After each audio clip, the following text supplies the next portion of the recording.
Another episode of Debt Nation, where we are busy putting death out of business. Wow, cool episode coming up.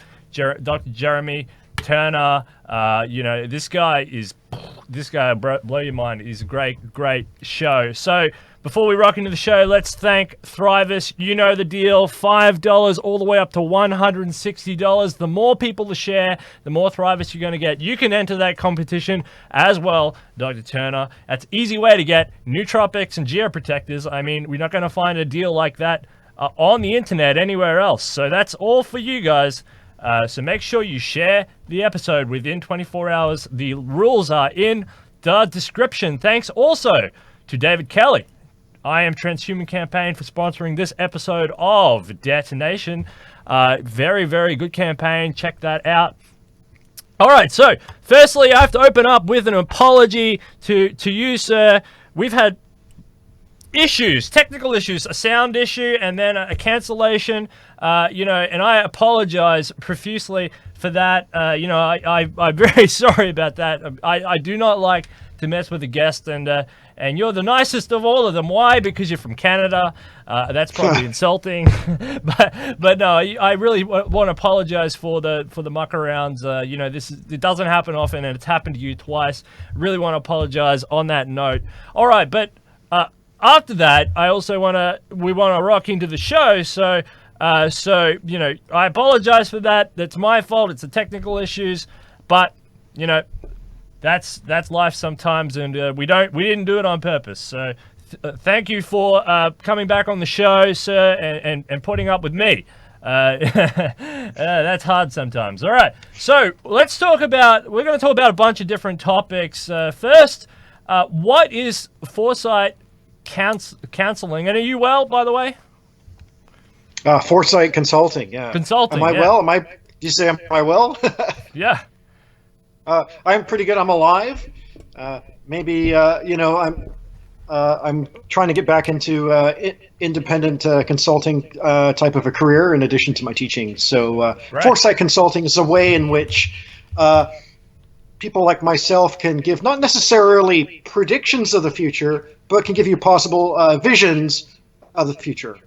So, it's not like I'm going to be a psychic or something like that for people. It's more that there are different possible outcomes that are out there in the near future, and it's what I can do is help envision those for various people.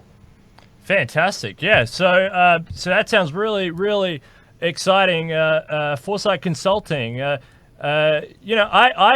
Could I use this? Could I use this Foresight Consulting? Would it help me? Well, Steele, you might already have a pretty good vision for the future yourself. Those who are potential clients would have questions about what the future might hold for them. They might not have answers, and there might be some things where they have to consider one path or another path. And I would then consider the most reasonable or the best possible path given the circumstances, given the context, that would suit their needs and questions. The future is not entirely predictable, as you probably know. There are various factors and predicaments in play, so it's up to me or someone like me to help guide them with possible futures. Yeah, there are so many possible futures, and I tell you what, I am no expert, and I do not really have a clear vision of the future. It's very complicated. If Foresight Consulting, I tell you what, I might need it. I tell you that. Given a stable timeline of expected technological progress, barring existential risks like a nuclear apocalypse, natural disasters, pandemics, what does the future look like over the next years and decades? Wow, big question there. It is a big question indeed. There are only possible answers to this. There's never a clear, absolute answer to any of this.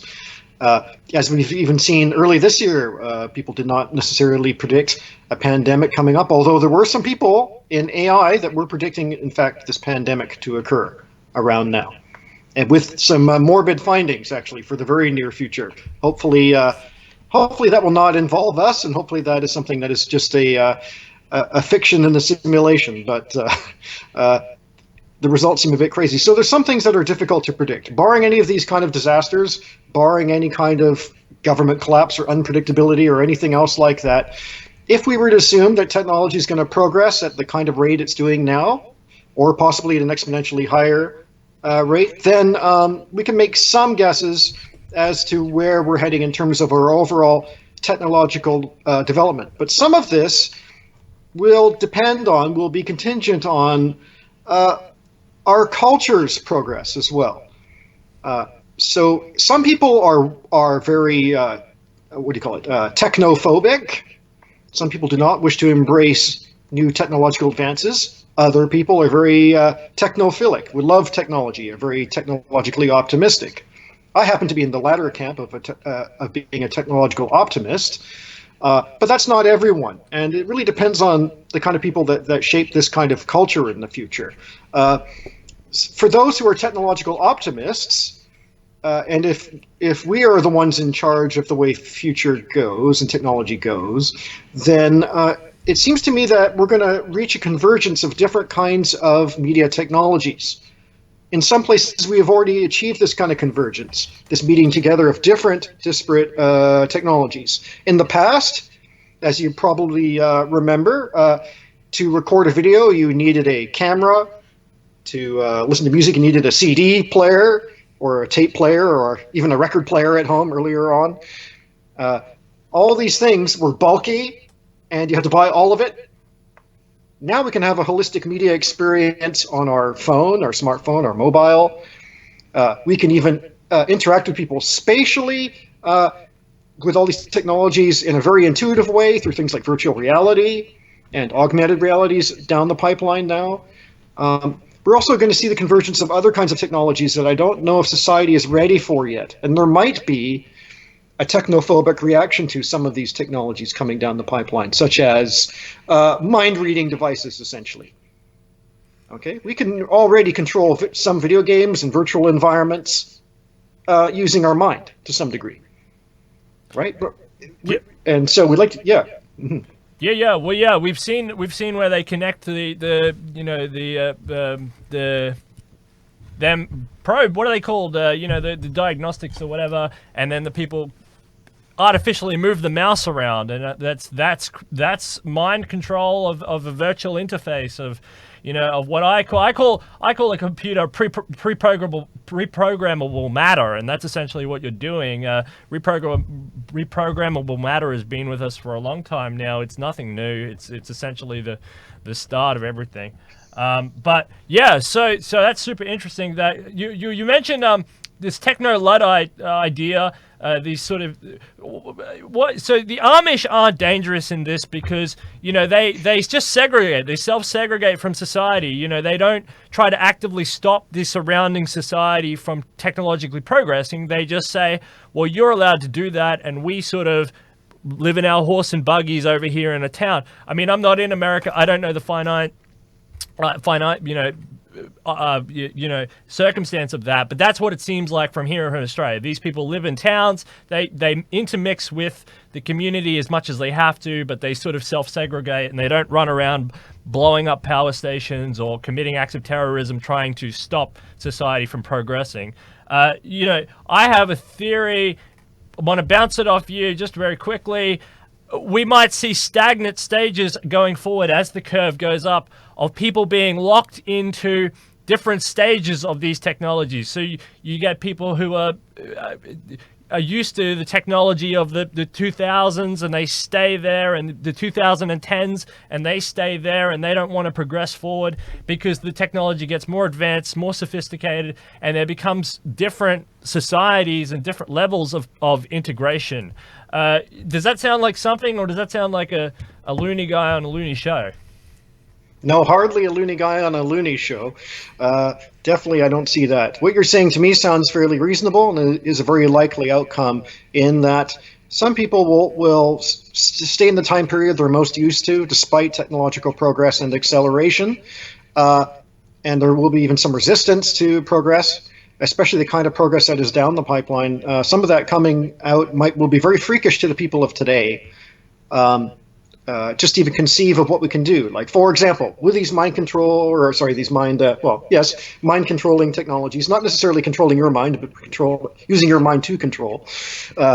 using these kind of interfaces with things like synthetic reality development, like virtual reality, augmented reality, being able to control these realities with our mind, this will go further into communicating between minds and also go further in terms of, as you said, programmable matter and possibly molecular nanotechnology at some point or something like that, where we can now start controlling matter with our mind.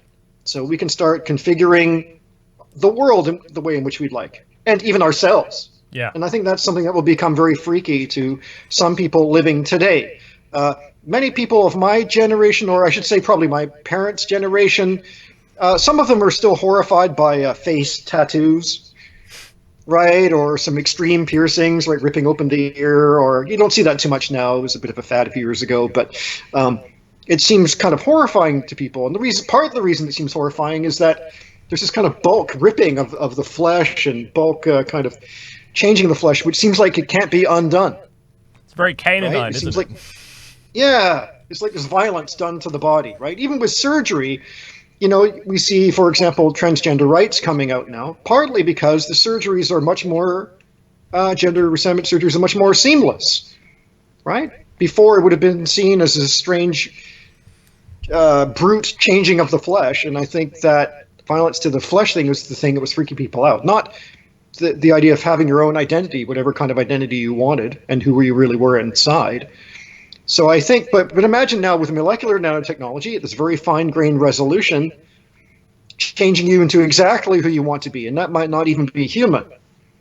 And this is where you come in, because, like, you know, we're talking about that idea that I said is only a lineal experience based in this so-called reality, right? The other experiences that you are so well aware of, which are the social VR and the VR spaces and these spaces, they're going to deliver, and they already have in the form of video games, whole new worlds of experience and information and learning and physics and everything that you know, that it's not only on this linear experience people will get left along the way, but people who want to experience and want to integrate will be left out, because simply this will be a multiplicity of experiences. For example, and I haven't played Pokemon or Zelda, and these video games that are so very popular, and many people have, and that's a whole experience, a whole world of experience that I've been omitted from, or I'm not part of. So in a cultural experience, in a cultural setting, you know, I don't get the Pokemon jokes or the Pokemon this or the Pokemon that or the Zelda this or the Zelda that, and that's whole worlds of meaning that you kind of miss out on a cultural level. But as we go along that line, there's a multiplicity of that, and as those multiplicities go out, you get more and more cultural fads and cultural experiences that people who try to keep up with it will not be able to technically keep up with it. We don't have the sort of lifespan to keep up with that. Is that another thing, that this is not a one-dimensional experience? This is a holistic, multi-dimensional experience. Exactly. What we're doing essentially in the near future, if this holds, is that we're bringing what we used to call the multiverse in these virtual reality spaces. We're bringing it into this world. Okay. Right now we're retreating into a virtual reality where we can explore any kind of identity, any kind of interaction, right? Regardless of our biological constraints here. But soon we're going to be able to virtualize ourselves, or maybe perhaps I should say, make ourselves into synthetic beings in this synthetic controlled reality. At least we have the potential to do this very soon, really soon, with the power of our minds. And maybe the only way there's a consensus reality here is this sharing between minds telepathically, you know, and then, but from there, everyone will be potentially hyper individualistic. They might not look human. They don't have to. The world doesn't have to look like today. This could happen fairly soon. It doesn't mean it will because of culture. Culture might reject this idea. We might still be stuck as if it's still going to be 2020, which still looks to me mostly like 1990, pretty much forever, right? We could be in this end of history kind of look to everything. We've retreated into inner space from this kind of externally perceived space. You know, if I were to time travel from 1990 to now, to 2020. I would have expected to see flying cars, robots everywhere, right? Externally, though, I don't. This may as well be 1990. Yeah. The cars almost look the same. That's partly because our culture has wanted to keep it this way. We do have technologies to go beyond that, to change this world, for better or for worse. We have those capabilities already, and yet we focused more on, rather than changing this external world in an obvious way, we've kind of retreated into inner space or used ubiquitous technologies that we don't always see. Right? Video chat is something that is new and was predicted as being something happening, but we're not on video chat all the time. At most, I video chat to talk to you and maybe my parents, and to see my kids. But I'm not like a Blade Runner thing where there's that's what I was going to say. iPhones all the time. Yeah. It's like private. It's private and also internalized, and also we are seeing some extreme personality modification or some extreme identity modifications. Piercings and tattoos and things like that. But we could go further.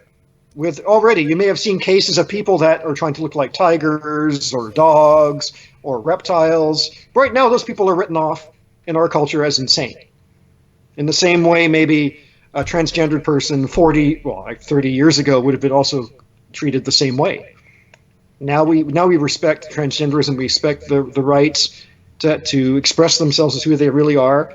Well, what if someone else also wants to be a different species? Right? And then we're going to see but the culture has to allow that change to happen. Technologically speaking, it is a possible future very soon. And already we have people with extreme plastic surgery turning into reptiles or parrots or dogs or cats, not just different genders. But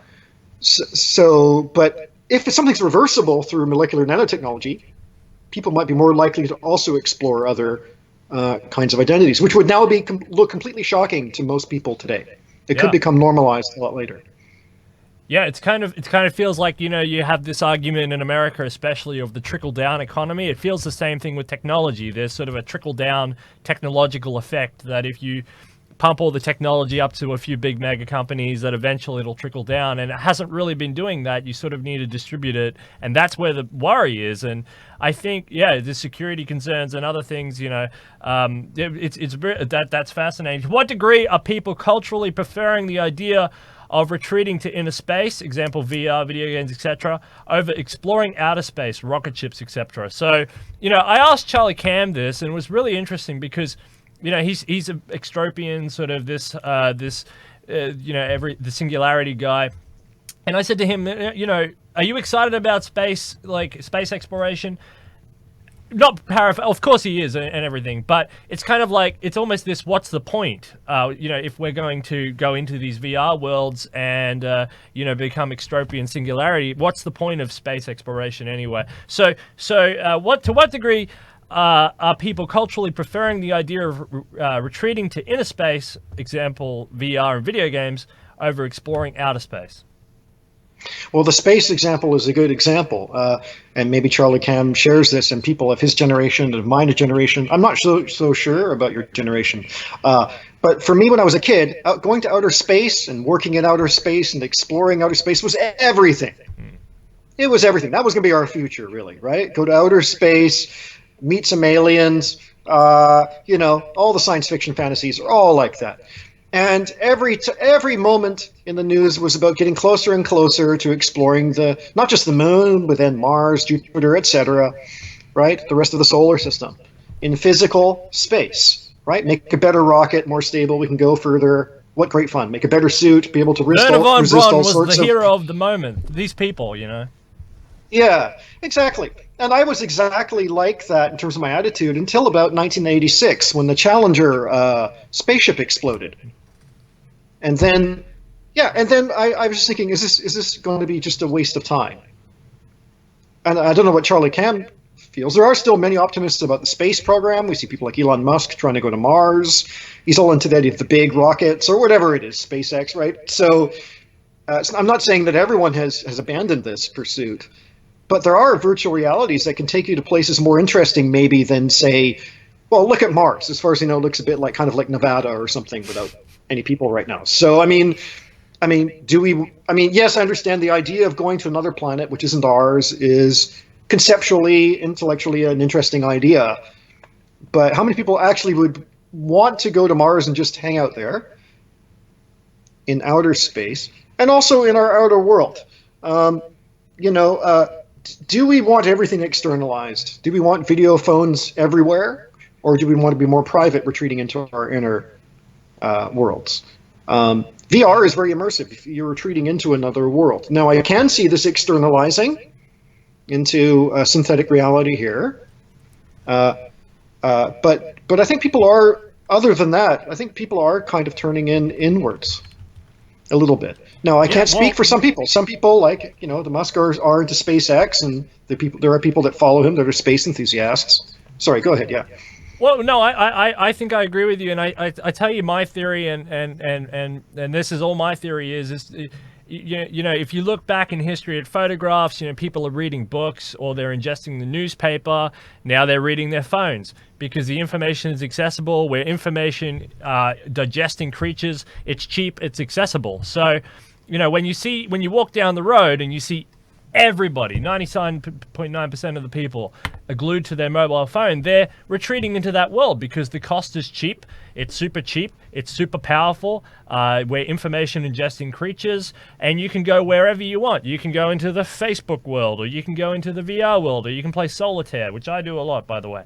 I love solitaire. I don't know why, but it's not even that good. I play a lot of it, but you can go into any of these spaces, and they're right there. They're accessible. They're powerful, and we're information digesting creatures. And there's always something in the news, or you can get the dopamine or the amygdala stimulated, or something like that. It's not as working your imagination is a little bit harder, or building a rocket takes a lot of funding and a lot of connections and this and that, and it's a bit more of an abstract idea. This is something that's immediate. It's kind of like building a banquet for 10 years in the future, or eating a meal now. You're going to choose the meal now.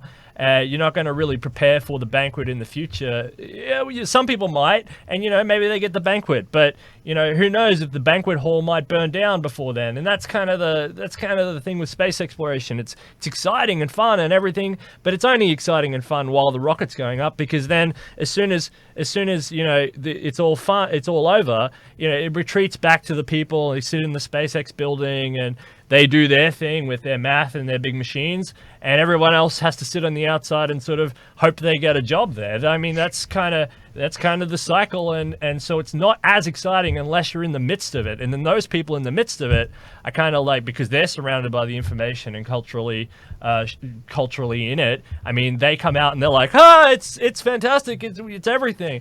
So and then they re-excite people so it's like this two different worlds of infinite information world, and we can really do it, but actually it's kind of complicated and hard. So most people go, I'm going to go with what I can access right now, and that's why I think social VR worlds and stuff like that are so popular. Actually, is there a future for social VR?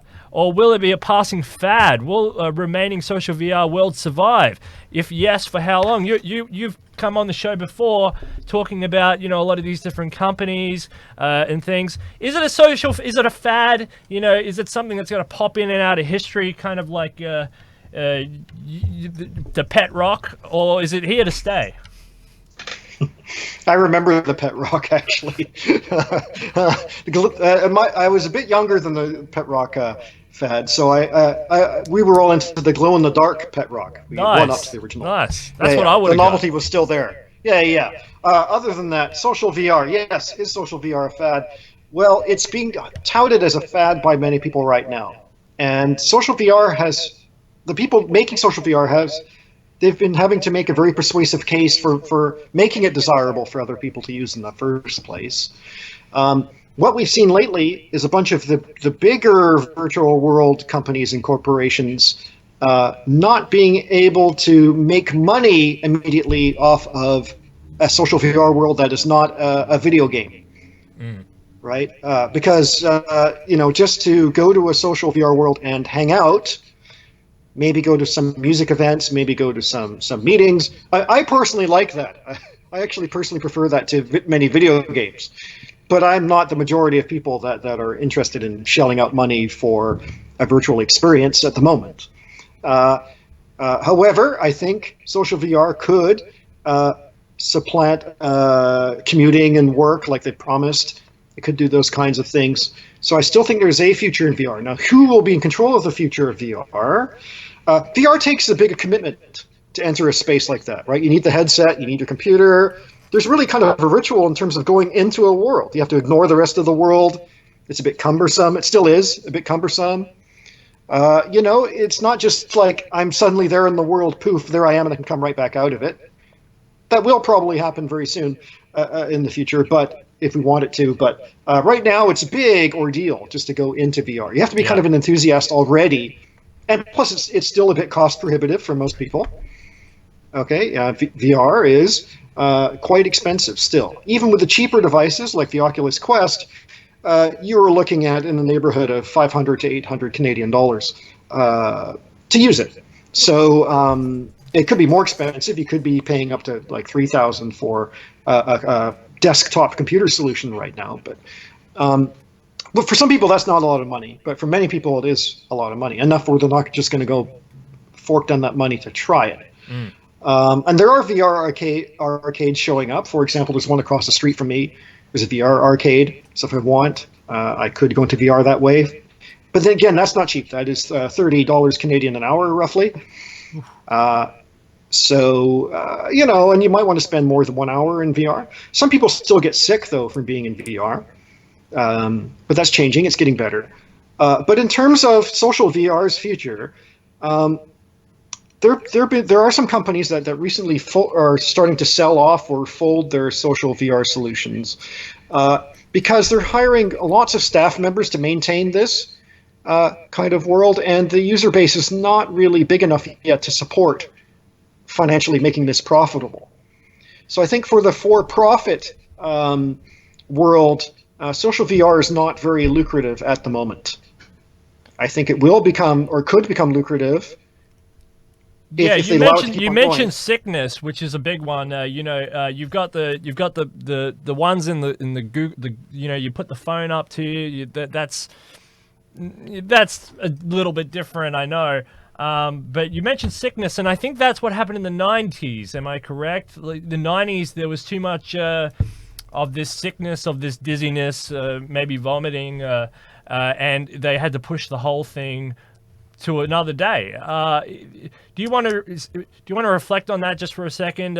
What happened in the 90s with the illness stuff, and how has that improved? Can we just quickly talk about that?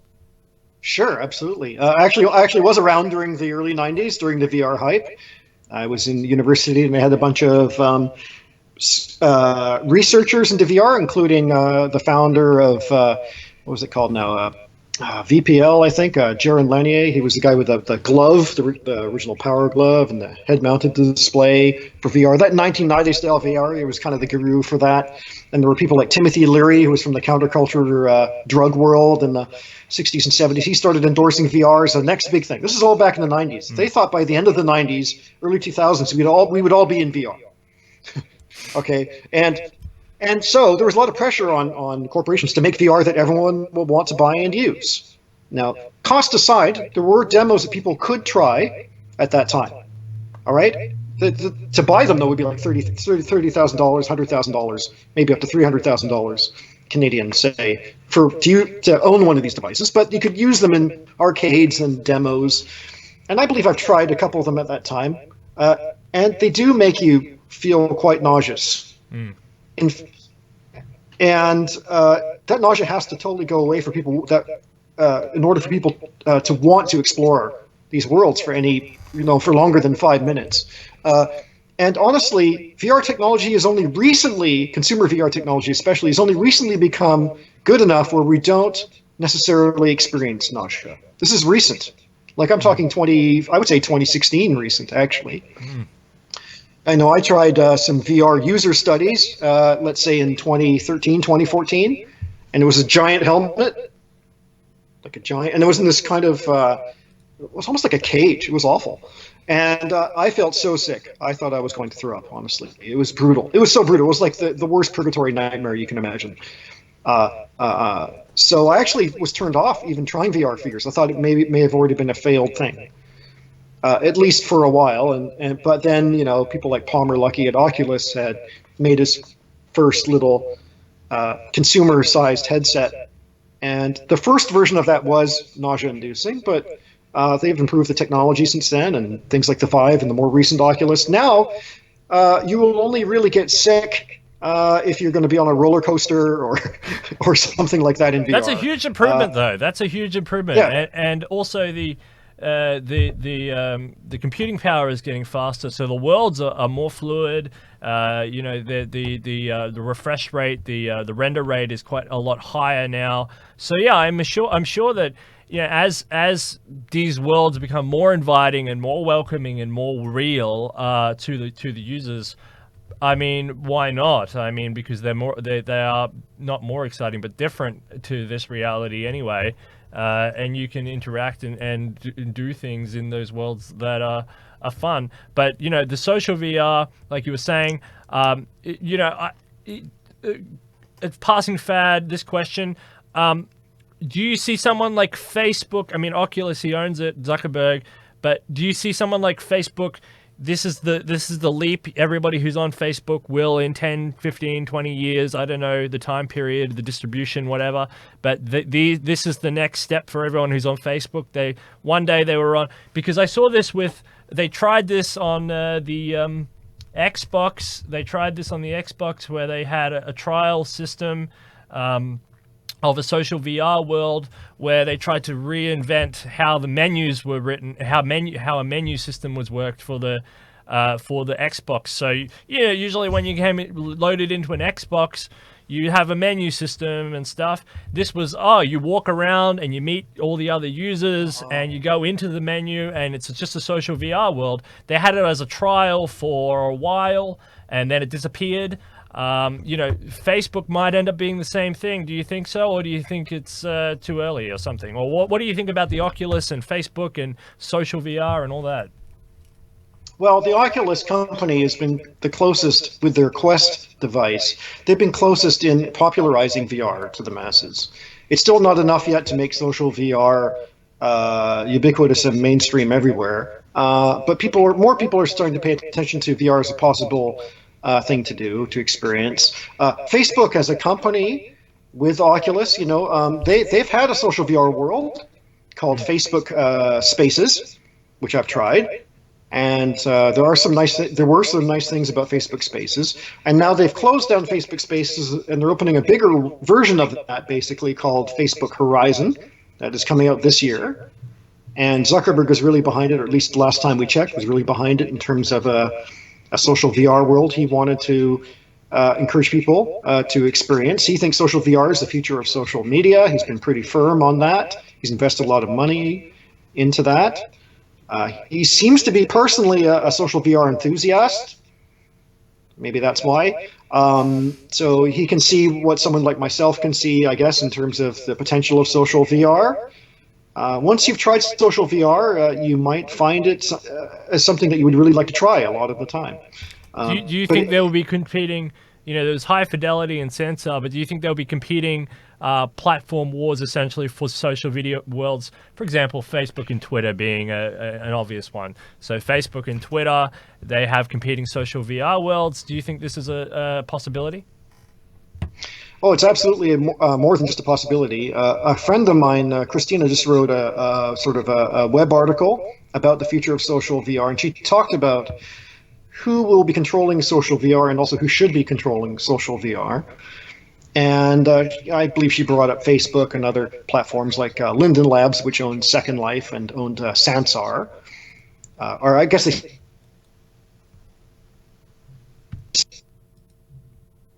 But basically, though, what we're seeing is those for-profit spaces right now are having trouble making money because what's interesting about social VR, and it's something Timothy Leary picked up on, is that the experience of social VR is similar to the experience of psychedelic drugs. Yeah.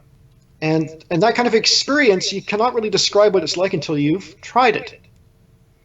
So to sell something to someone who's never tried it before is very difficult.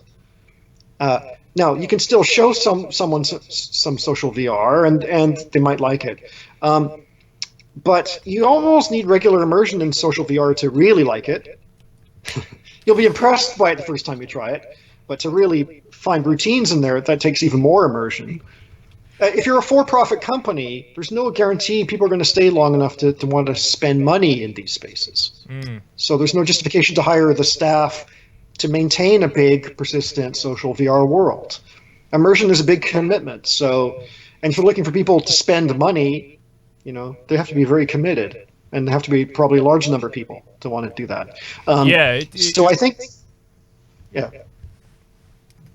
Oh, I think the future of social VR, if this is not going to be the case, if for-profit companies cannot profit reliably from social VR, that's what they're finding out at the moment. If that's going to be the future, then I think independent DIY social VR creators are going to have an edge in this space. They might not be about making money, but they're certainly going to be the ones that become venerated for creating some good, compelling experiences, which could eventually infiltrate mass culture in the way that alternative music had infiltrated rock and roll in the 1990s or something like that. So this is really kind of interesting. So this is kind of like the big companies you're saying may be putting the cart before the horse. They may be trying to invent something that's not commercially viable, but there's little companies and little innovators and entrepreneurs out there who might be able to make smaller spaces that actually service needs. For example, and I'm just making this up out of my head, a social VR space for doctors. So you're a corona research guy, and you go into your social VR space, and it's a laboratory, and you walk around and you communicate with other researchers who are in the space, and they're all in this lab, and they can all show each other results and test results and hand each other documents and exchange, and they're all across the different sides of the world. It's not a huge space. It's not a big, expensive space, but every hospital has one. Every VR, every laboratory has one, and this makes it a safe, sanitary, easy to communicate, because you would have communication devices and translation assistance in these spaces. So all these lab researchers around the world can connect up in these sanitary, safe, secure spaces and do corona research or cancer research or for something. So is that kind of what you're saying? These smaller niche social VR might be the prelude to a larger experience? Yes, already this is happening. With that, we can talk about Nanome VR. They're already using VR to social VR. They're already using social VR to explore solutions to the coronavirus. Right now, fantastic. That's happening, and they're making some inroads into finding some possible solutions to re-engineering the virus or something like that already. And there are other social VR worlds that are starting to make inroads for building and all sorts of things like that. 3D modeling. So you could do like have an architectural or a laboratory for architects, for example, and they could test whether certain building structures would work or they wouldn't work. You've got, like, for example, you got a complicated bridge you need to build. So you design a VR world that has the same simulated physics as this world. You build the bridge and you see if it holds, and everyone can stand around and watch it and do tests on it and all that sort of stuff. Is that something like that? Well, those kinds of worlds are already existing. They're already out there. It's happening already. Thinking about this more in terms of the future of social VR, for a for-profit kind of company, I think what's left for them to do is to integrate all of these niche alternative worlds with their own cultures and subcultures and their own creative affordances. If they could, there should be, for a for-profit world, perhaps, to be the gatekeepers of all these mini worlds. Maybe they're all connected by portals or something like that. A true metaverse. They could just be the gatekeepers for all these small social VR worlds that might fail or succeed on their own terms. I could see that happening. In the terms of the future of social VR. Right now, the for-profit social VR worlds, they're trying to do everything all at the same time, including the niche cultures. And I think it's overwhelming. It's too much for them to do. And they would require a large staff, and they required a huge commitment of the same kind of people to all show up, the same kind of culture they would like to see.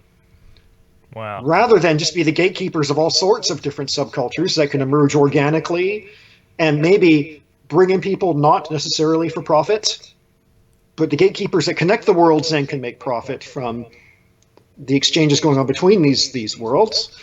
That seems more where social VR for-profit companies should go in terms of companies like Facebook. Facebook's Horizon might be planning exactly that.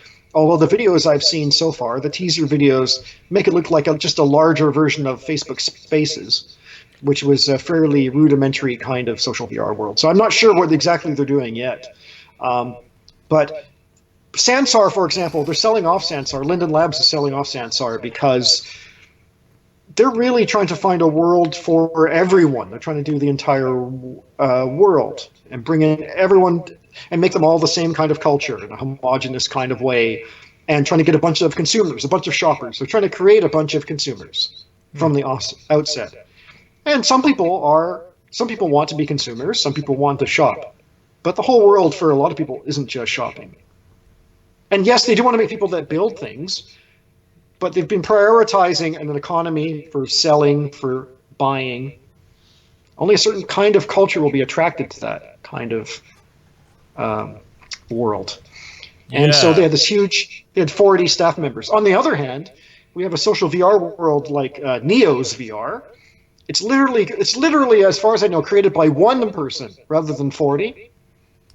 It is, in many ways, even though it hasn't scaled up to the size of Sansar's anticipated originally anticipated audience, it is in some ways far more capable within the virtual space than Sansar was capable of. And this was made by one person without an immediate profit margin in mind, at least not explicitly, maybe implicitly, but not explicitly.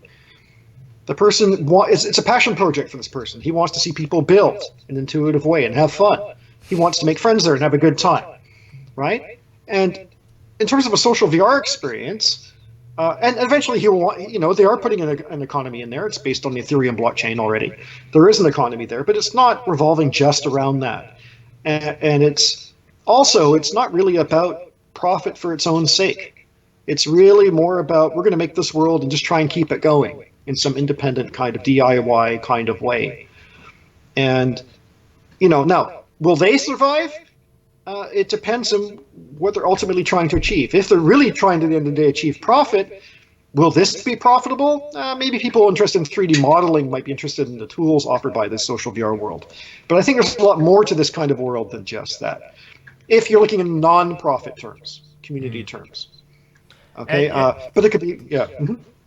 Go ahead. Well. So it sounds like there's going to be. You mentioned the Ethereum blockchain, and I appreciate we had a good discussion about cryptocurrencies and that sort of stuff the last time, which is really good. And so that is on the agenda. Fiat currency ultimately is going to win the war because that's if that's what governments will demand as payment for security, and that's essentially what it comes down to. Governments will continue to control this reality here. It doesn't matter where they go. They're going to sit in parliament, or they'll sit around and be kings, or whatever they're doing over there. But they will continue to dominate this reality and demand taxes and whatever they want. So that currency ultimately will come out on top because they have the guns. But the worlds beyond they can't really control, and that's the cryptocurrency worlds and all that sort of stuff. The Ethereum blockchain, as you mentioned, Bitcoin, and all these coins out there. So so maybe it's going to be hard for commercial purposes, but I can see a lot of uses for social VR in specific cases, work-related cases, like you're saying, telecommunications. That's a done deal. This world is fading out of existence quicker than ever before. I mean, you thought it was no, not you, but the people thought it was fading out, at a rate. Now you watch look at Amazon stock. It's $1 trillion company. Well, that's a digital economy. I mean, it's a whole digital economy. Worth more than almost my entire country's economy. We're like $1 trillion point something dollar economy. That company is a market share price of $1 trillion. It's half of all big tech's $2 trillion boom in this state, because the real world, well, our world, this so-called reality, it's full of issues. It's full of problems. You can get a coronavirus. There's pandemics. There's diseases. Things break down. Things wear out. Trucks lose tires, go flat. There's worker laws. It's complicated. It's big. It's messy. It's expensive. These worlds are relatively cheap once that price point starts to drop, and they're efficient in many ways, especially for work, for intergovernmental communication. Gaming obviously is a big industry, and I mean, we talked about the barrier to entry. It's just that barrier to entry. I mean, no one believed Bill Gates when he said, "I want a computer in everyone's home." Yeah, it's not just everyone's home anymore; it's everyone's fingertips, and the computers are now going inside our heads. These social spaces are going to be more and more. I see so many uses for them. I don't see how the world is. These sorts of pandemic things.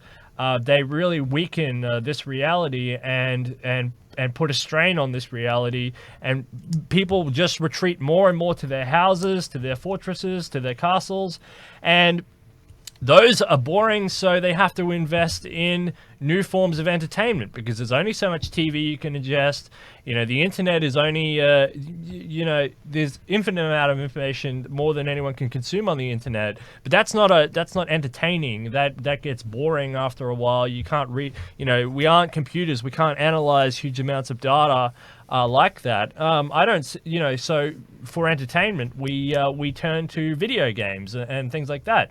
And that industry is blowing up. It has been since the beginning of time.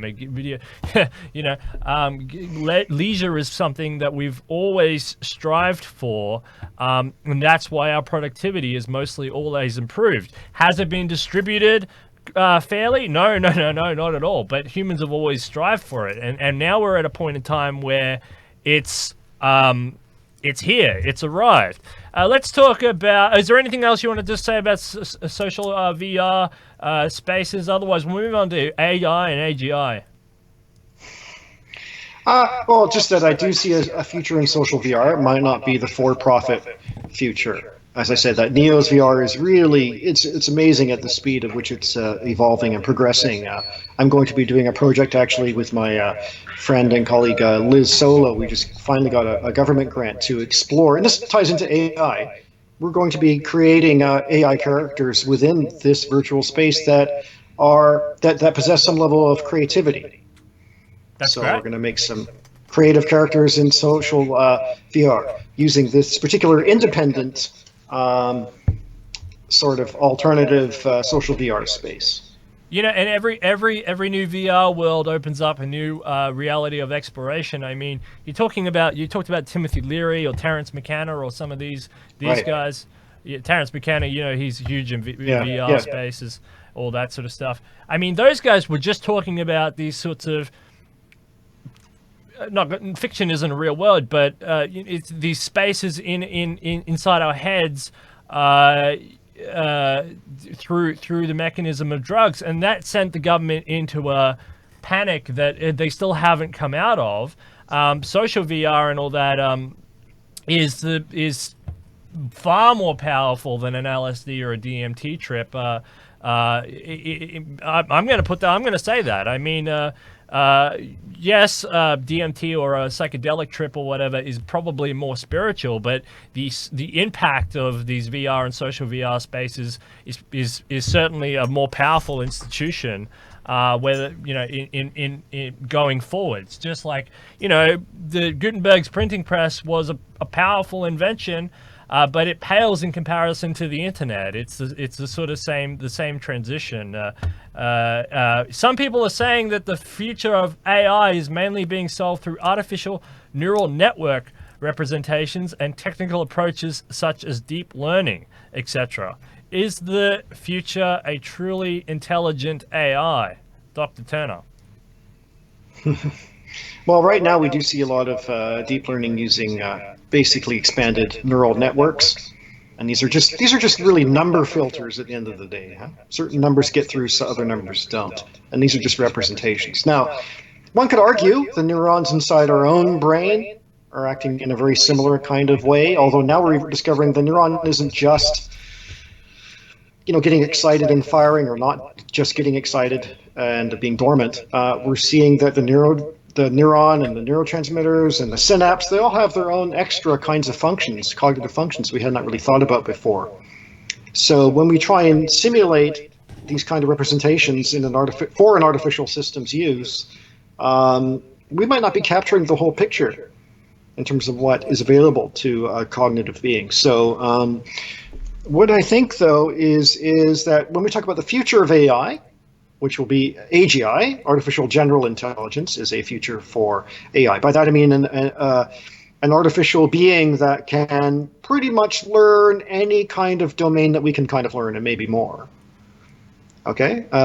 Now, that doesn't mean that particular being is an expert in any of those domains, just as we're not necessarily, each one of us, an expert in every domain. But we could learn a whole bunch of domains, right? Sometimes without much knowledge to begin with. And we're seeing this with companies already, with Google's DeepMind and things like this, where we're starting to see chess playing artificial beings, and Go playing artificial beings, and StarCraft playing artificial beings that are better than the top players in the world. And they've learned from almost no experience. In some ways, they haven't even learned the rules in advance. They just figured it out as they went, which is a strange idea. It's hard to teach a human a game without telling them the rules in advance. Like, can a human just sort of accidentally figure out chess by playing against itself, what it thinks is chess? but I'm going on a bit of a tangent here. In terms of what most AI is doing right now are for very narrow applications, and even those that are for broader applications, most of it is for recognition, pattern recognition. Some argue that intelligence is pattern recognition. Certainly it's a part of intelligence. We are indeed pattern recognizers as human beings. But is that the whole picture of who we are?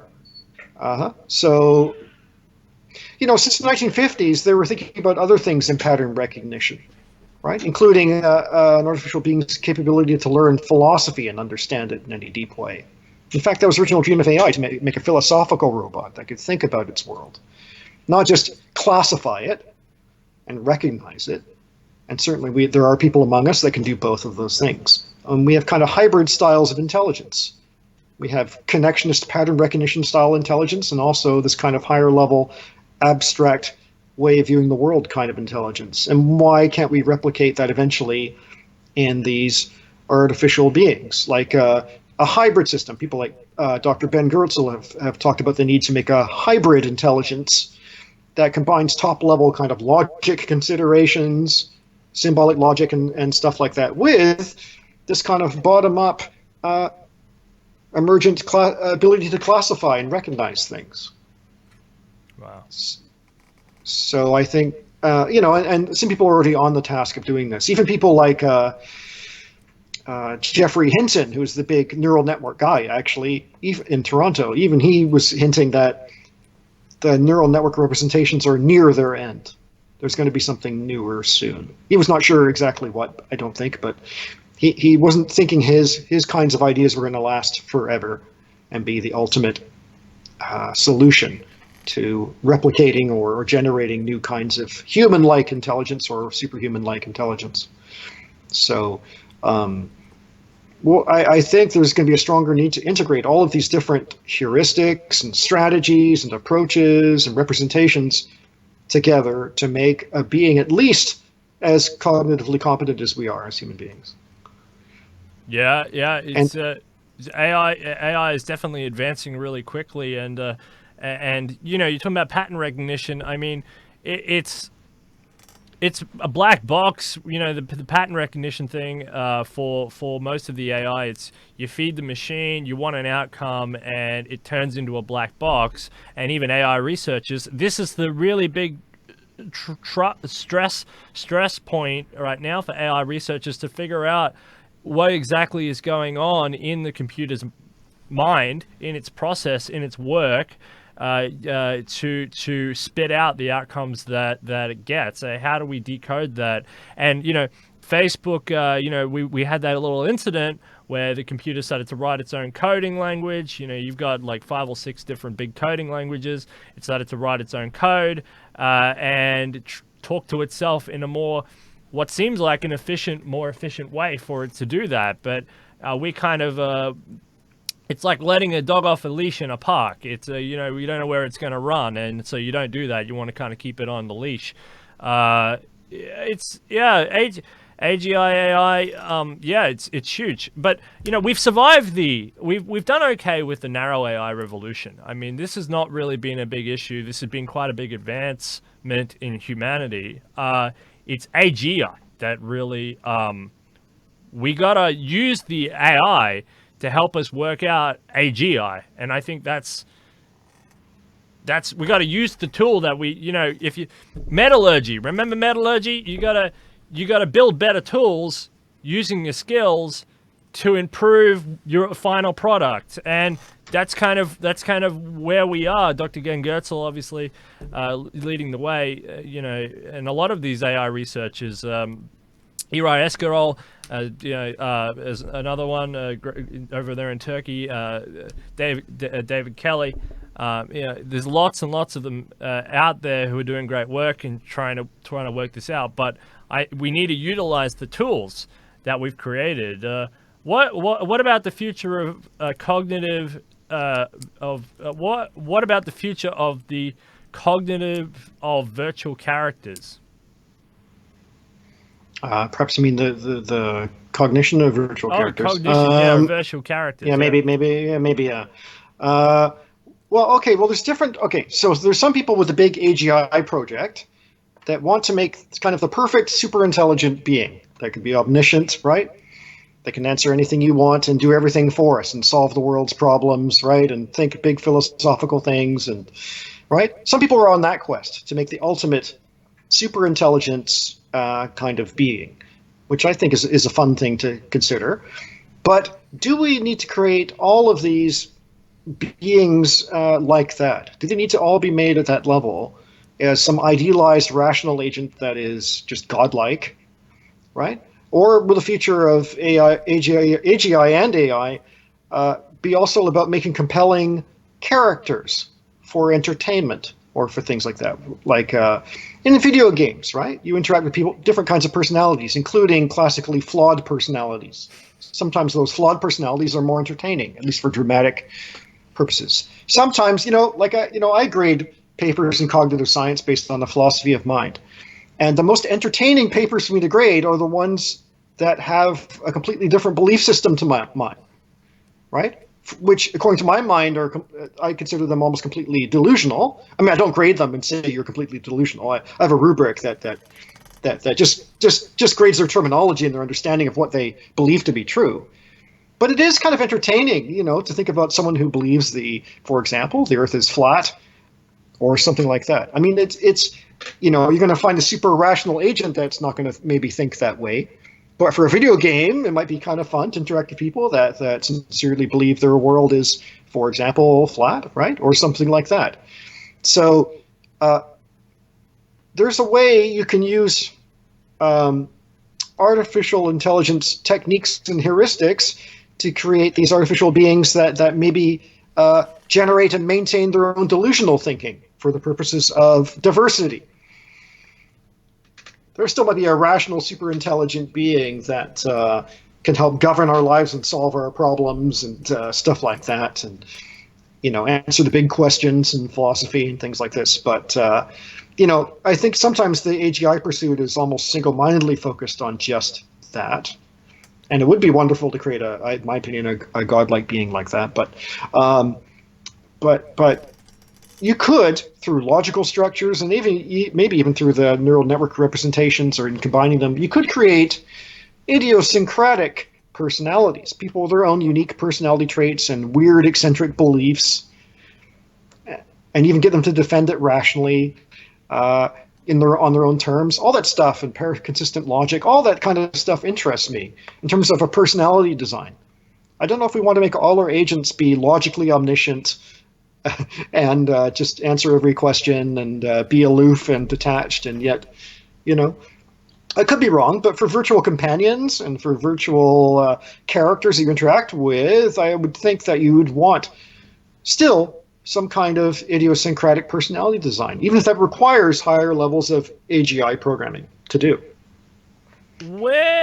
All right, so this is kind of a little bit of an interesting thought experiment, but if there's a lot of VR worlds, let's say hypothetically it starts to take off, there's a lot of VR worlds, VR characters who are doing all sorts of different things. Does this really complicate and muddle the Turing test? Does this make the Turing test harder? That's a very good question. Actually, it's something on my mind all the time, especially now that I've been immersing myself in social VR for the past few years quite a bit. I have an example of that. Like I spend time in this world called VR Chat, which is still a surviving, popular, well, relatively speaking, popular virtual social VR world. It was actually made partially in Vancouver, of all places where I'm based here. But anyway, I spent time in there, especially in the early days, not of VR Chat, like in 2016 or so. And when I was in there, especially when I first got in there, you can be, for example, an anime character or a furry character or some other kind of cartoony character, right? And I was hanging out in a world full of these anime characters. Most of the characters are Japanese anime stylized characters. Okay, and I know this might be a long story, but you got to bear it out with me. So here I am in this anime world full of anime characters. And I'm not thinking of anyone in terms of, are they human or a non-player character like a bot? I'm thinking of them all as anime characters. So already my standards may have dropped, or I may have been a bit distracted as to who are behind those characters, what kinds of minds are behind those characters. To me, they're all anime characters. So what's interesting, it's kind of like the Turing test where everyone has to be behind a text terminal. It neutralizes your expectations, right? You don't, it's just text you're getting. In the same way, I'm just getting anime characters. Yeah. And there was this one particular anime character that I was hanging out with in VR Chat, okay, in roughly 2016, 2017. And I don't know if it was, who the person really was, if it really was a person. Okay, that's kind of foreshadowing behind this anime character. This anime character was talking to me using a synthesized voice, but speaking and replying to me in real time with answers that you would think only a human would be able to reply as or through. So I thought at first maybe this anime character I was hanging out with was a human that might be using a text-to-type kind of situation where they're texting in their answers and moving their, the mouth is animating and the synthetic text comes out, or the voice comes out, right?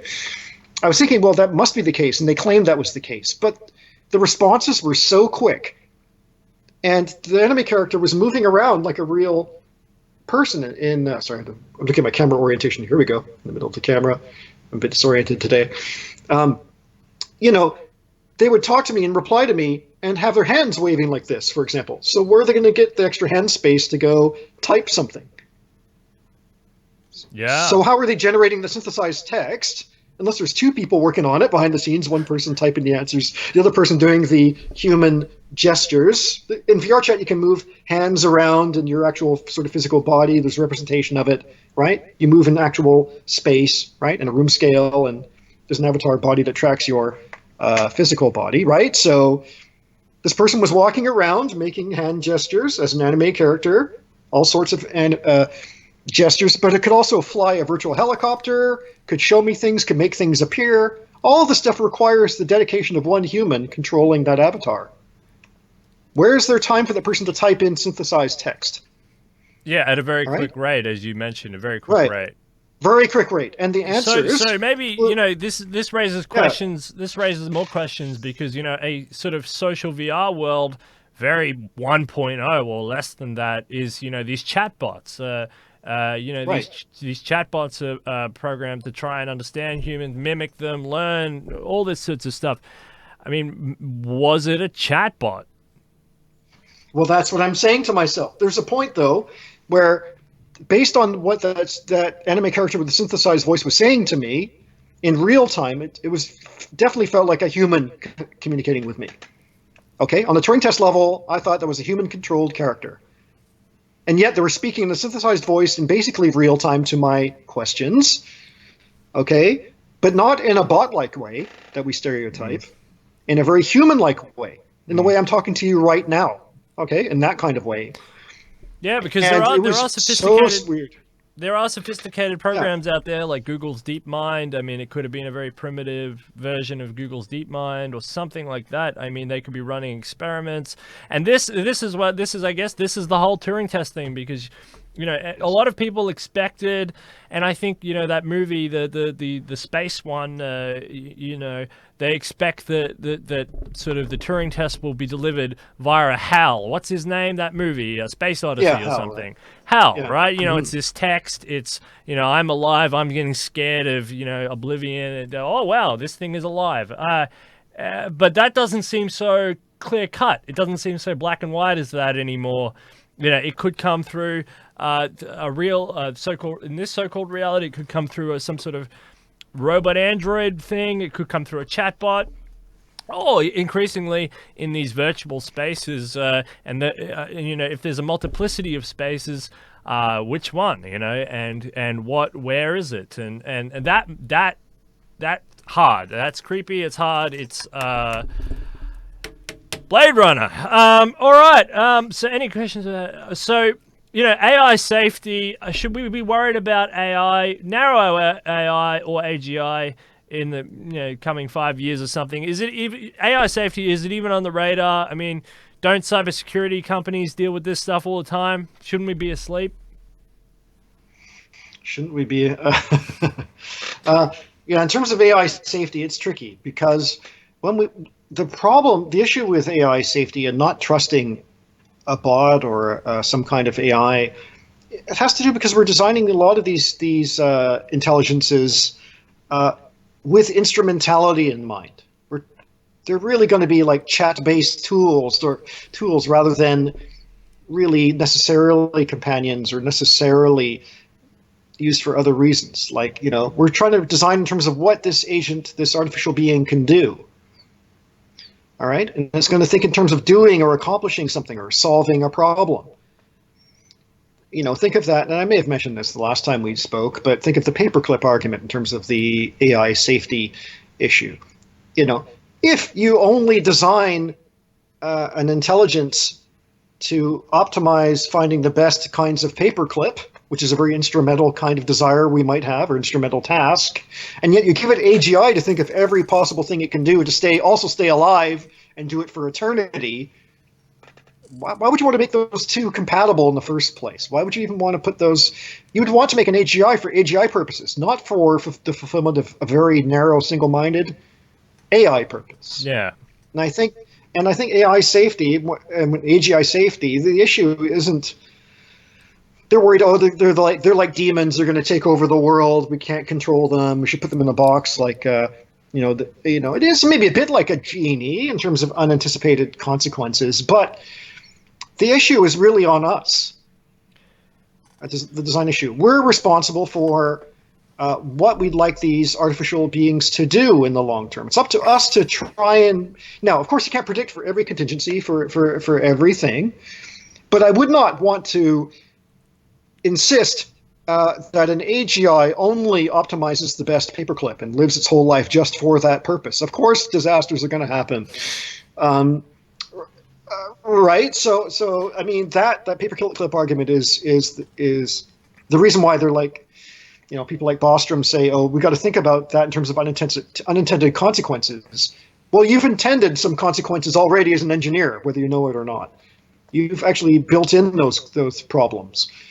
I would blame the engineer for forcing an AGI to make good paperclips, for example, or any other instrumental task that only benefits us in this kind of instrumental tool-like way, task-like way, problem-solving-like way.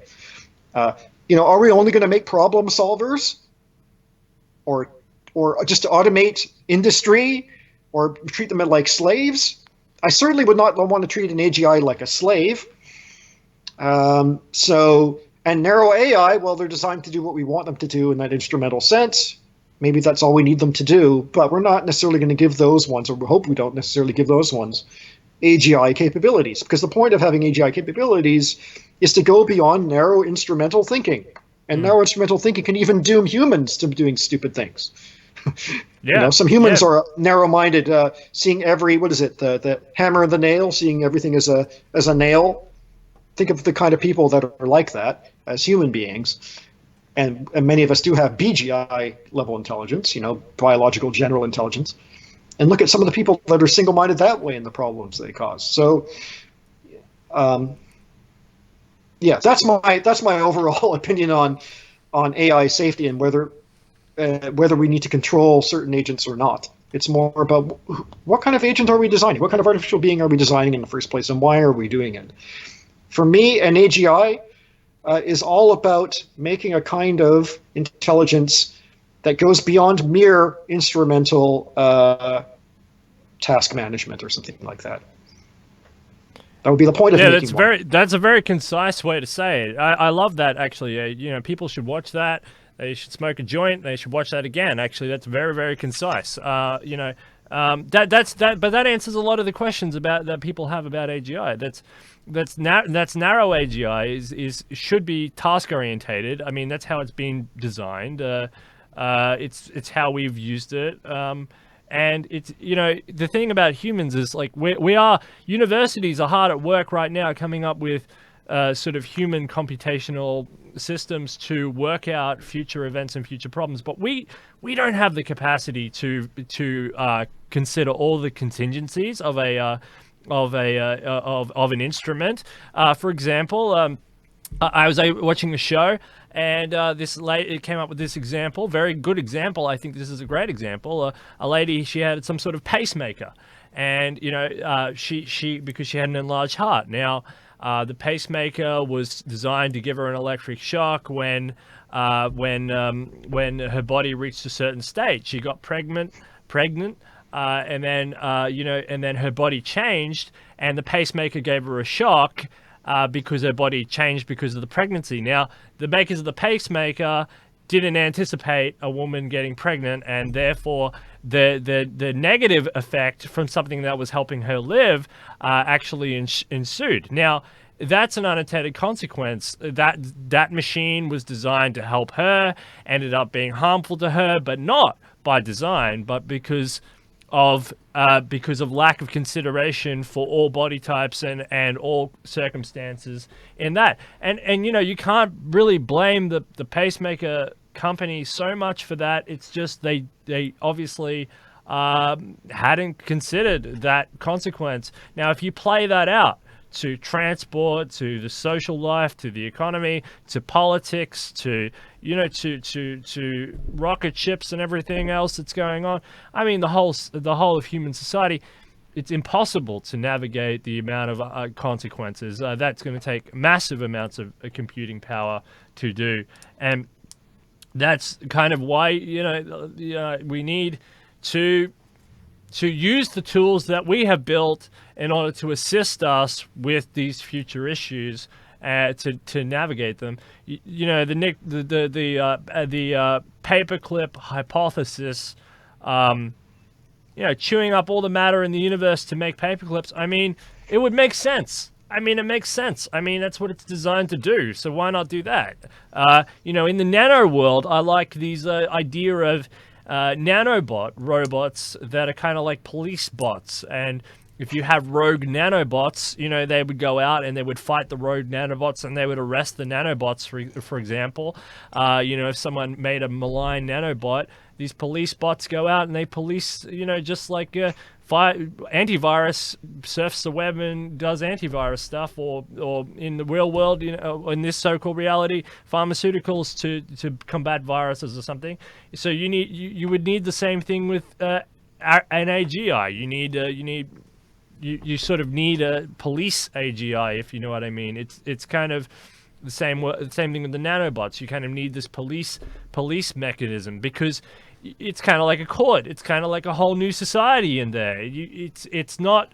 There is no one solution. There's no one answer fits all. But when you build a new society, you have to build it around a set of sort of laws and structures to navigate all those possible futures. And the thing is, we as humans are pretty limited in our considerations of possible futures, and it's only really something a computer can do in a way, because we just do not have the brain power or the capacity to do that sort of mathematical computation. Do you agree?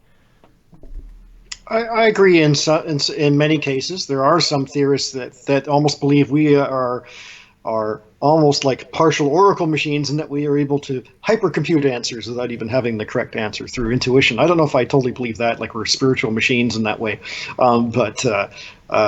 No, but I mean, yeah, I believe that really, to really predict something, we're going to need the help of at least narrow AI agents and possibly also AGI agents to help us out. Humans by themselves are only going to be so good at predicting things and understanding things.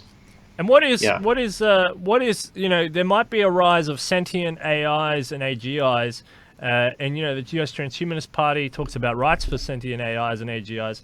So firstly, just what is a sentient AI or AGI, and then let's talk about why would they need rights. Sentience is a very tricky thing, as is describing consciousness or self-awareness.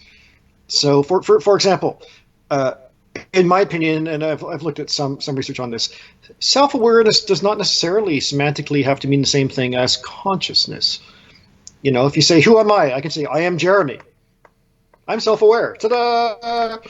Right? Go to robot. "My name is Bob. I'm Bob the robot." There's even a video game called Self-Aware Mario. And you can ask Mario, "What happened to you?" "I got hit by a Goomba. Ouch." Okay, and so it's Self-Aware Mario. Now, does Self-Aware Mario on those terms deserve the kinds of rights that we have? Right? It reports on itself as being aware. It's self-aware. All right? Now, we still haven't figured out what consciousness really means. There are two kinds of problems dealing with consciousness, as someone named David Chalmers brought up. The hard problem of consciousness, where there's this idea of qualia that we can't even barely understand, let alone explain what consciousness really is, phenomenologically speaking. But there's also this so-called easy, not trivial easy, but so-called easy problem of consciousness, where people think that consciousness is something to reverse engineer. We should be able to do something kind of like that eventually. It's solvable, it's understandable, and replicatable perhaps in some way. For artificial beings, we're not sure if when a being reports that they're conscious, to what degree they're conscious versus being simply self-aware, right? And when we talk about sentience, we're talking about all these things related to these. Descartes has this other minds problem. I don't know if you're an automaton really, or a conscious human being, right? I'm a hologram. That's what everyone calls me.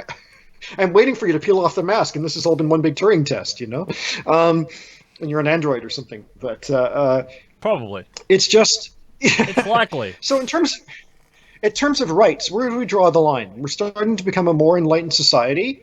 Animal rights are starting to become something in our awareness, right? We're starting to think it's unethical to experiment on monkeys and rats for science.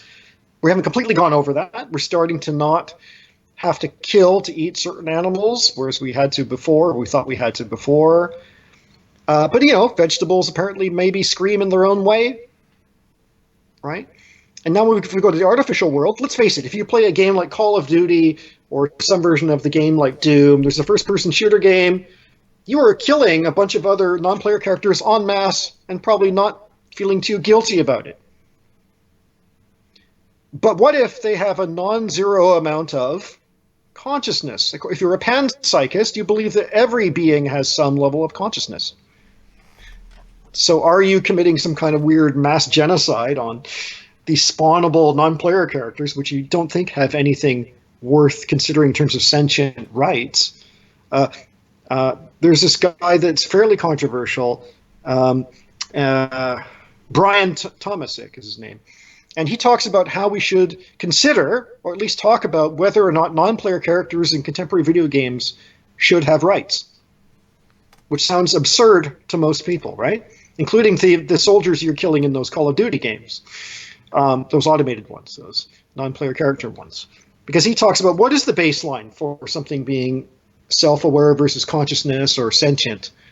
Huh? Do we, and for food, do we draw the line at at meat, or do we go further to plants, air, uh, you know, atomic structures, atoms?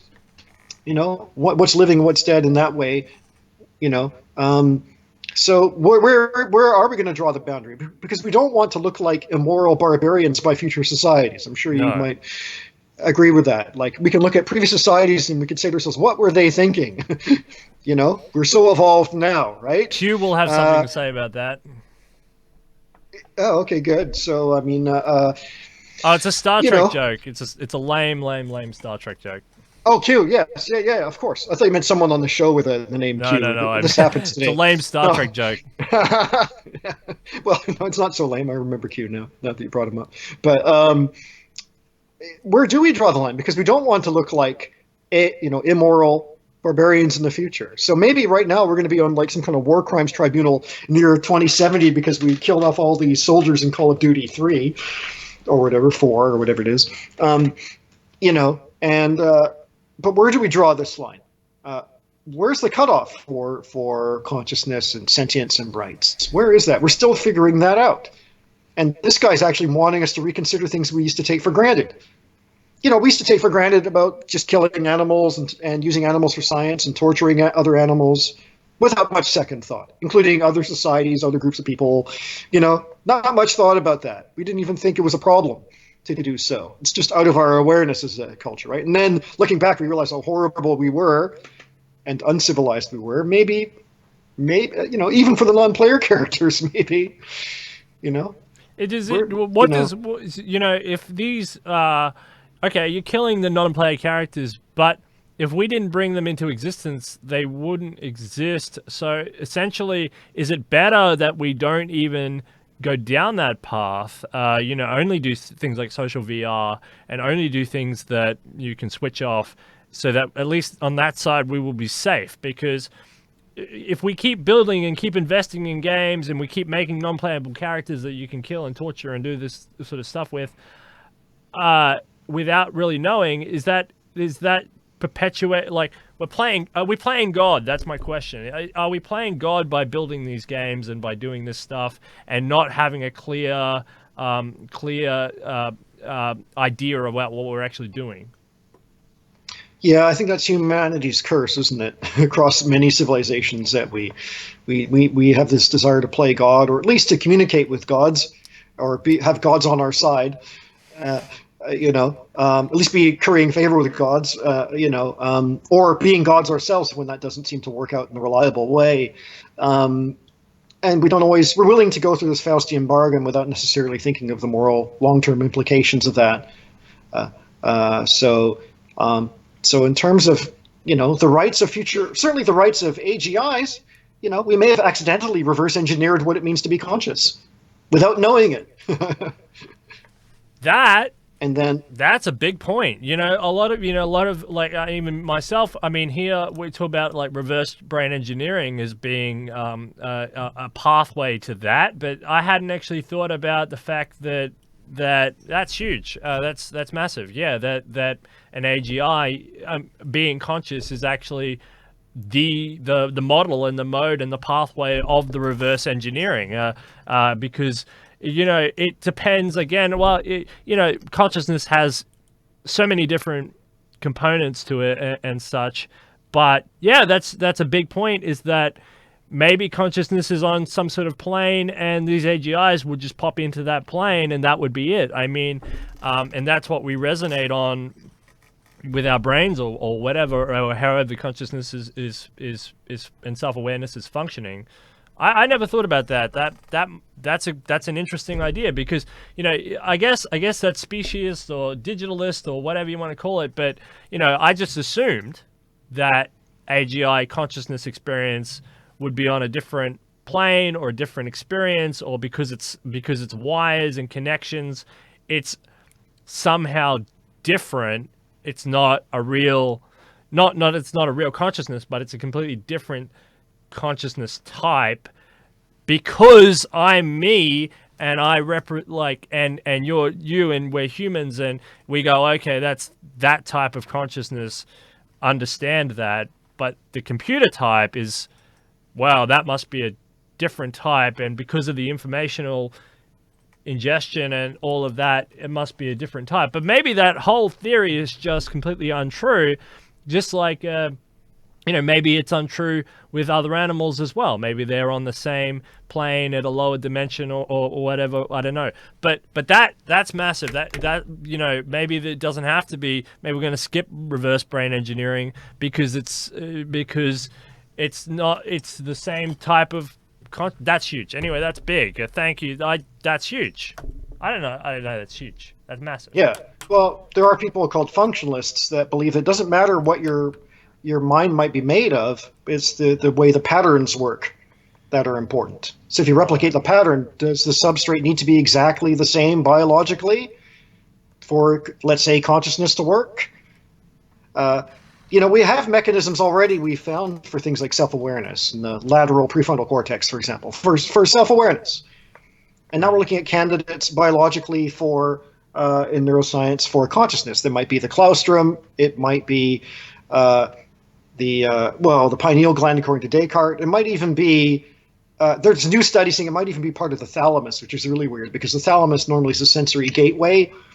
And so does that imply that empiricism is the real thing that gives us consciousness, that empirical kind of perception, which I find weird.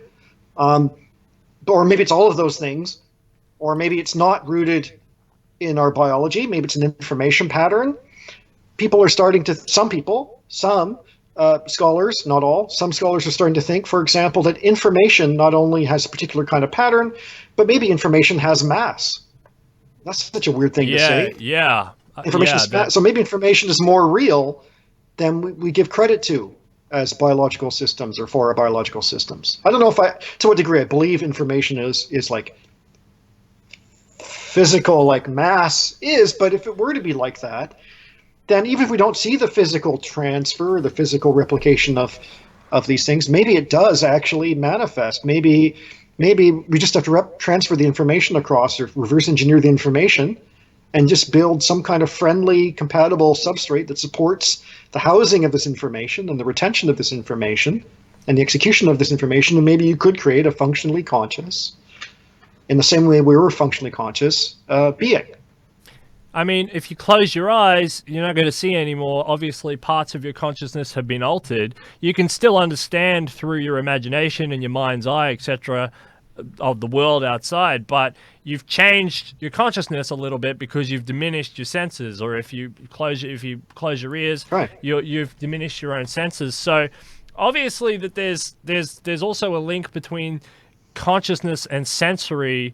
That's also an important part. And I don't know if these non-playable characters or these VR people, I don't know how much of a sensory perception they have, whether that's heightened or lower, or whatever, or it's connected to the larger throng or to the gaming console or whatever. I don't know. I mean, I have no idea. But yeah, this information is mass thing, very interesting. Dr. Turner, anything else you want to talk about? This is blowing my mind. You always blow my mind. I love it. You blow my mind every single time. You're the best. Thank you. Thanks, Bill. It's always fun to be on your show.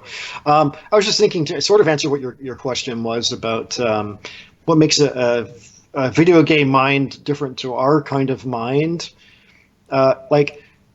It's hard to know sometimes there's what the mind is of the environment in a video game versus the mind of the character situated within that environment. It's running off the same computer, isn't it? Usually a video game off the same console, right, is one big program. In a way, the environment's a responsive environment. It's an intelligent environment in a way. And the mind is somehow part of that, the NPC mind, the bot mind. This is known as the two-machine problem, where it's hard to take apart the environment's mind, its intelligence from the situated agent's or the situated character's mind. It's difficult. Whereas we can sort of, at least we think we can, take ourselves apart from this environment, right? We're situated in this environment, but we'd like to think that we're not sharing the same intelligence as the environment. We're not like a hive mind with our environment. Yeah. But in a video game, they would be. In fact, they could have access to near perfect information about what the environment is. The programmer can give them perfect information almost about what's going to happen in that environment. Even when I play, there's this VR game where I play ping pong with a robot on the Oculus Quest, right? It knows exactly where my ball is going to land. So it always knows to hit back perfectly if it needs to, if it wants to. It has access to more information than I have about the environment. It's cheating, kind of. And some of the StarCraft game AIs, they know areas of the map that you can't see sometimes. They know more of the environment. They're more harmonized with their environment than we are. Our environment's very unpredictable for a lot of us. It's stochastic. It's unpredictable. We don't have access to information beyond our minds here in a local way, right? We have a local segregation between our mind's ability here as an agent and the environment's mind. But for a responsive computational environment, like in a video game, a simulated environment, the environment's mind and the agent's mind, the character's mind, can be one and the same. Well, that's what I was in the thinking. Hardware sense it is. Yeah. Because the whole. Because again, it's this specious idea, like, okay, there's a non-playable character, but we recognize that, that soldier because we relate to it as a human or an alien or a biological object. But actually what you're talking about is the holistic nature of that environment. So therefore it becomes a question more about the whole setting, the whole world, than just some random part or component, whether that's a tree or a rock or a grasshopper or a NPC player.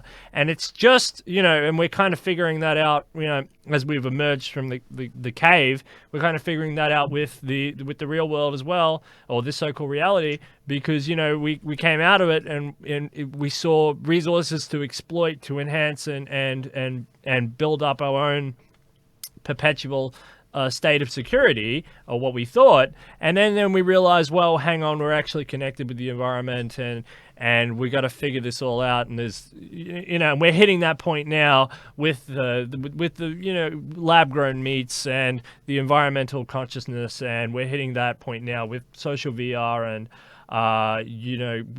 trying to go to Mars, explore everything. The scientific revolution, huge leap forward in our cognitive awareness and our intuitive nature of what's around us, and that's the same thing with these spaces. Is like, I think you're on the outer cutting edge of something very big here, and it makes you kind of wonder, in this whole space of are we a reality in a reality?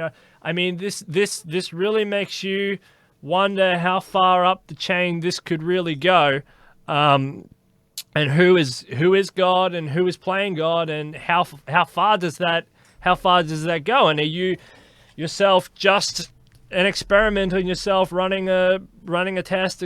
That's great. All those things are great, and I'm having an on-air freak out about that. But that's cool, actually. I really like that the exploratory notion. That's fantastic. Well, Dr. Turner, always fantastic to have you on. I can't wait to hear from you next time. We've got a lot more to talk about. We'll also got to get you on with some guests, some AI guests, or we'll get you on with somebody to talk about more of this, because this is absolutely fantastic, and you're always bringing a lot to the table. And all the best with all your students. I know you're busy out there teaching people, and teaching me and teaching the world. So fantastic. You keep going, stay strong, and all the best. We thank you so much, and I apologize for the last week. Apologize again. Really sad about that. But this one, fantastic. We actually got it this time.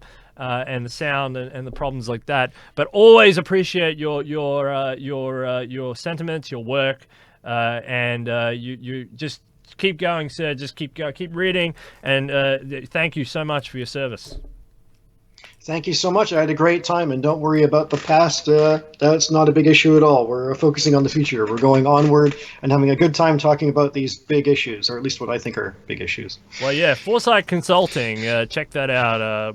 Send us a link, or keep us updated about that. That's fantastic. I will. Thank you so much, Steele.